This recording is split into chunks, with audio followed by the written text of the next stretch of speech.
Campanha para a manutenção do nosso grupo. Participe acessando o nosso site. Meus irmãos, sejam todos muito bem-vindos ao nosso canal. Espero que todos estejam bem, com saúde, né? Com força, com fé e esperança. E se ainda não é inscrito aqui no nosso canal, no YouTube, né? Que se inscreva para que sempre possa aí receber, né, as notificações. Então ali se inscreve e aciona ali aquele sininho que aí fica inscrito no canal, né, para mais facilmente receber aí as novidades, né, e os chamados do nosso grupo, né, enquanto a gente segue assim online, que seja assim, né. Vamos ver o que nos caiu hoje, então. Vamos abrir o nosso evangelho segundo o Espiritismo e vamos ver o que vai nos cair. O capítulo é o 23, Moral Estranha, e o item é o 16. Quando Jesus disse: "Não creais que eu vim trazer a paz, mas a divisão", seu pensamento era este: "Não creais que a minha doutrina se estabeleça pacificamente. Ela conduzirá a lutas sangrentas, das quais meu nome será o pretexto. Porque os homens não me terão compreendido, ou não terão querido me compreender. Os irmãos separados por sua crença tirarão a espada um contra o outro, e a divisão reinará entre os membros de uma mesma família que não tiverem a mesma fé. Eu vim lançar o fogo sobre a terra para limpá-los dos erros e dos preconceitos, como se coloca fogo num campo para nele destruir as más ervas. E tenho pressa que ele se acenda para que a depuração seja mais pronta, porque desse conflito a verdade sairá triunfante. À guerra sucederá a paz, ao ódio dos partidos a fraternidade universal, às trevas do fanatismo a luz da fé esclarecida.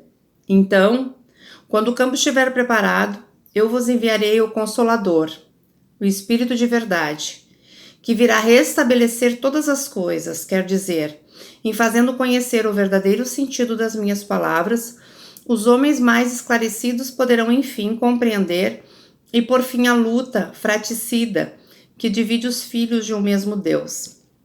Cansados, enfim, de um combate sem resultado, que não arrasta atrás de si senão a desolação e leva a perturbação até o seio das famílias, os homens reconhecerão onde estão seus verdadeiros interesses para este mundo e para o outro.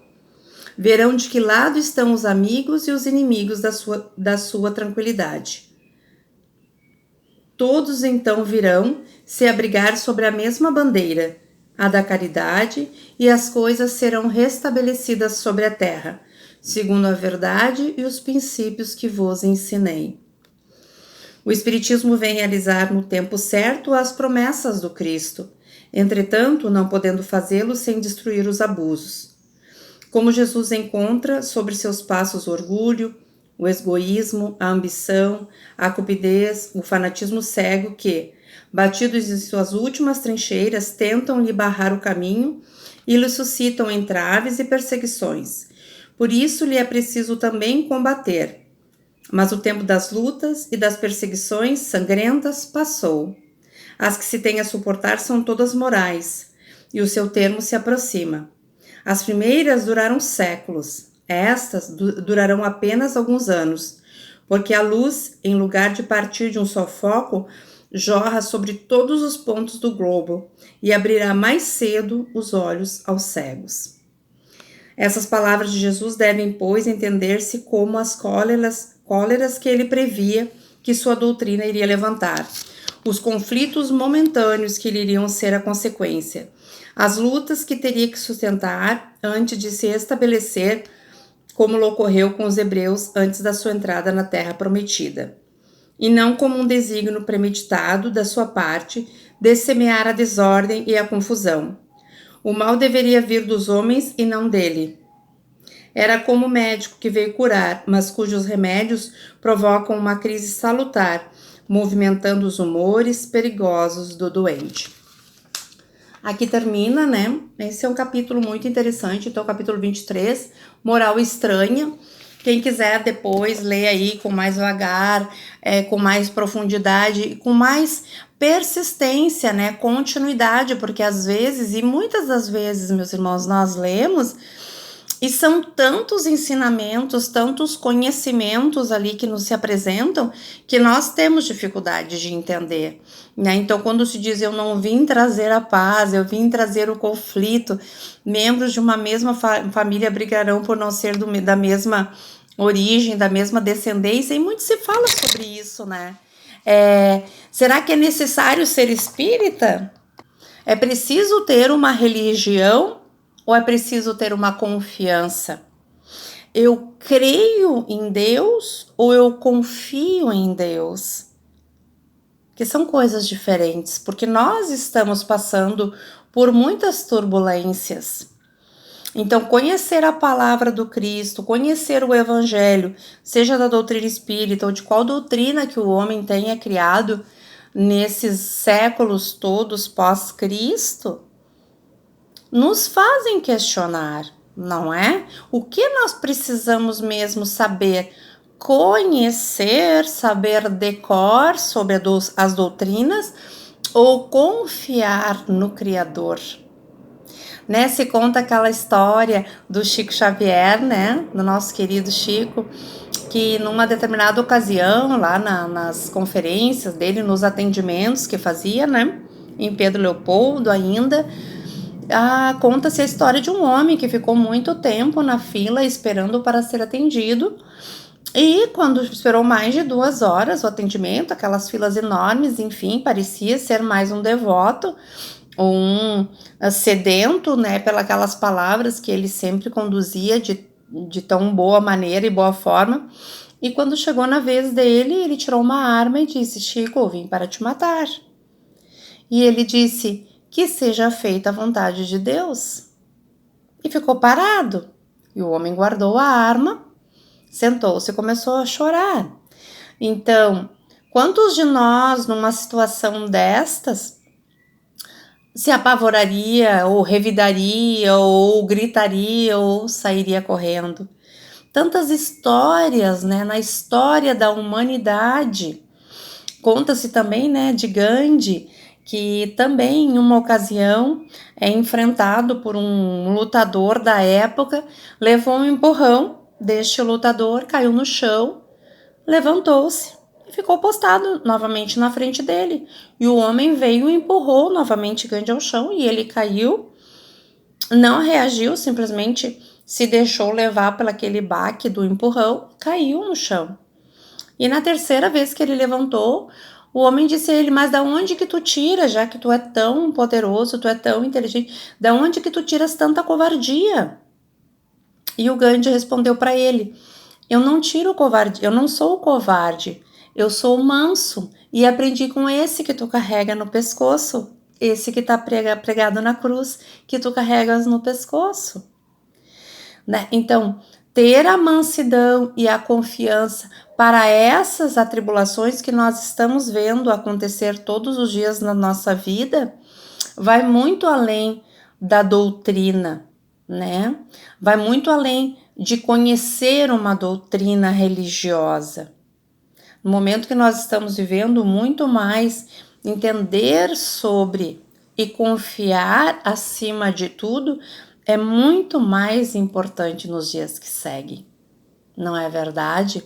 Então, nós sabemos que o Cristo veio para grandes lições, e aqui diz que ao final de um certo tempo que não tarda a chegar, nós saberemos, nós encontraremos este entendimento da real paz que nós necessitamos, dos reais valores da nossa existência na Terra, do real motivo de nós estarmos enfrentando tudo isso.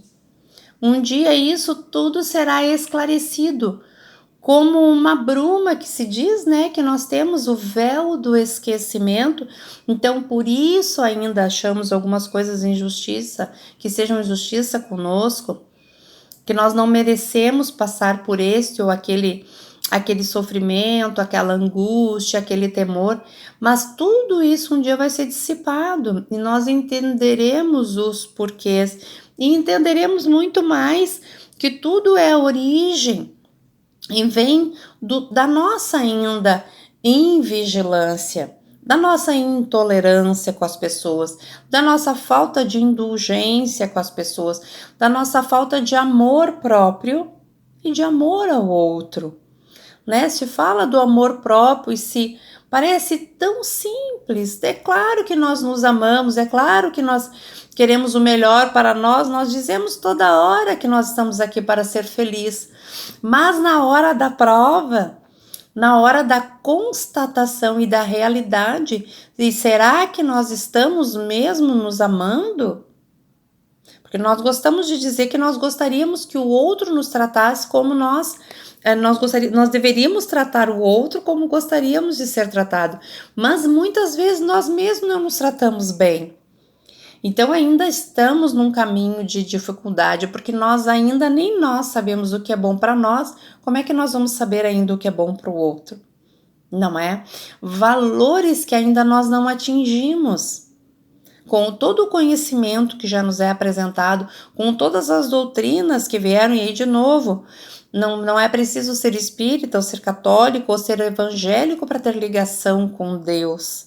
A ligação com Deus vem muito mesmo antes da religião, porque é a criação do mundo que se deu através de Deus. As religiões vieram depois, né? Quando ele diz aqui que mandaria o Consolador prometido, muito mais é do que uma doutrina, de que um entendimento, de uma conexão que o homem consiga formar com o Criador, se vendo como uma criatura divina, merecedora de todo amor, de toda compreensão e de toda benevolência, que é possível, que existe, porque já existem outros meios da terra que não o do homem, né? Nós falamos da natureza, dos animais, dos vegetais, quanta harmonia nisso tudo, quanta simplicidade nisso tudo, como são singelos os animais, como amam sem cobrar, como amam não pedindo nada em troca, como amam por amar. As plantas que florescem todos os dias, as flores que desabrocham todos os dias, o sol que vem todos os dias iluminar essa terra, né? Eles trabalham, eles fluem na criação divina com naturalidade.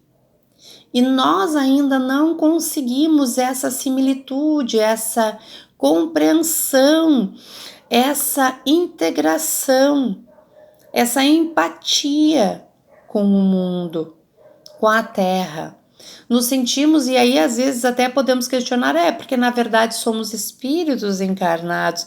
Na verdade não é esse o nosso mundo real. Nós estamos aqui em missão de aprendizado, porque é na vivência corpórea que nós vamos descobrindo, conhecendo o outro. Muito, né, se diz que às vezes que criticamos muito o outro ou vemos muito o defeito do outro, porque na verdade estamos vendo a nós mesmos, né? Se diz que muito do outro é o nosso espelho. Quando nós identificamos no outro um defeito, é porque nós reconhecemos esse defeito, e porque nós reconhecemos, porque nós também sentimos.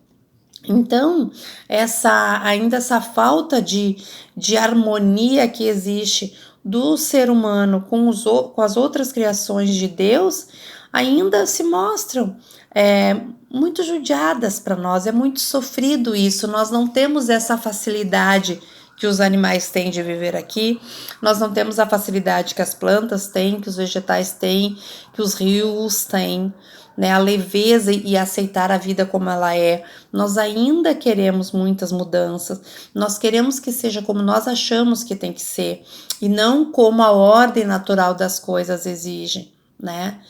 Então, viemos aí num processo, né, de muita necessidade. Como é a nossa ligação no momento de dificuldade?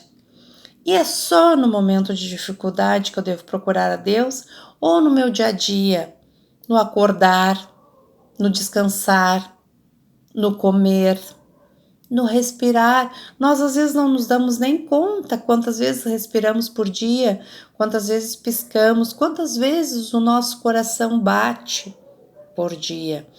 Isso deveria ser um motivo de muita gratidão, porque se já tivéssemos chegado ao ponto de reconhecer essas maravilhas, talvez nós não perdêssemos tanto tempo com as futilidades da vida. Talvez nós não nos importássemos tanto com as ofensas. Talvez nós não nos importássemos tanto com as limitações que nós temos, às vezes financeira, às vezes de relacionamento, às vezes de saúde. Não é verdade? Nós fazemos sempre uma tempestade num copo d'água, como se diz. E aí quando surge uma situação como essa agora da nossa pandemia, aí é que a gente começa a ver, né? Quanta coisa a gente reclamava e que a gente tinha com tranquilidade, tinha de sobra. Então a moral estranha que fala o capítulo é a moral que nós atribuímos para nós, mas que na verdade não é real. A moral verdadeira, a moral do Cristo, a moral que importa é aquela que onde tudo gira em torno do amor. A moral verdadeira é aquela que põe o Deus, a criatura, acima de todas as coisas. Deus acima de tudo, com confiança, com certeza que está tudo certo, que não há injustiças na criação divina e que tudo que nós estamos passando, e provavelmente ainda passaremos, é por conta das experiências que nós ainda teremos que viver e temos que viver, mas tudo para frente, tudo com positividade, tudo com gratidão, tudo com honra ao Criador que nos permitiu este momento aqui, quando tantos talvez tantos espíritos gostariam de estar aqui e não podem. Já estiveram e não tiveram novas chances, mas nós temos chances de estar neste momento encarnados, vivendo estas experiências que nos competem, vendo as atrocidades que nos competem ver, para refletir, para analisar, para compreender que há algo errado, sim, mas que a exemplo de outros mundos e a exemplo de outras criaturas, a harmonia se faz, a beleza se faz contínua, a unicidade entre o céu e a terra se faz contínua. É nós que destoamos, é nós que sofremos, é nós que dias estamos mal-humorados, é nós que dias brigamos na rua, é nós que dias respondemos mal ou não nos importamos com o outro. Somos nós que somos egoístas, somos nós que somos às vezes traiçoeiros, somos nós que às vezes não damos valor ao que já temos. Então cabe a nós. E cada vez que eu vejo no outro todas essas questões, é porque elas ainda estão em mim. E se elas ainda estão em mim, e se eu estou neste momento aqui, é porque Deus crê que eu posso modificar isso. Deus acredita e ainda me mantém aqui para que eu possa sair daqui muito melhor de quando eu cheguei. Que quando me perguntarem, quando eu saia daqui, o que tu adquiriu, o que tu aprendeu, o que tu conquistasse nessa vida, irmã, que a gente possa dizer de boca cheia: eu aprendi a ser mais humano, eu aprendi a ser mais generoso, eu aprendi a me compadecer do sofrimento do outro, eu aprendi a ser mais empático, eu aprendi a ser mais tolerante, eu aprendi a ser mais indulgente, eu aprendi a amar o outro como eu gostaria que me amassem. Eu aprendi nessa encarnação. Eu cheguei de uma forma e saí mais restabelecida, mais encorajada, mais feliz e mais grata pela oportunidade. Não é verdade? Então nós temos que ter a consciência que se nós estamos aqui é porque muito ainda há a ser feito. E Deus acredita piamente em nós. Ele diz, vai lá e faz. Ou vai e fica 50 anos, vai e fica 60 anos, ou vai e fica 70 anos, porque tu vai conseguir fazer muito melhor. Era isso então que nós tínhamos para hoje, irmãos. Fiquem todos em paz e até o próximo vídeo. Campanha para a manutenção do nosso grupo. Participe acessando nosso site